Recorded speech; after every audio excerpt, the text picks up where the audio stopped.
বন্ধুরা, আজ এই ভিডিওতে এমন এক 4টি সুন্দরী অভিনেত্রীর সম্পর্কে কথা বলবো যারা বর্তমানে এখনো সিঙ্গেল।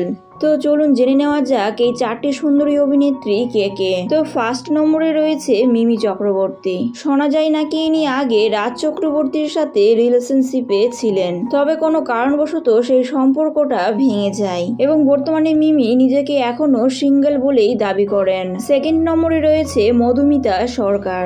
ইনি 2015 সালে খুব অল্প বয়সে সৌরভ চক্রবর্তীর সাথে বিবাহ বন্ধনে আবদ্ধ হন, কিন্তু এনারা কয়েক বছর থাকার পর কোনো কারণের জন্য ডাইভোর্স নিয়ে নেন। থার্ড নম্বরে রয়েছে পায়েল সরকার।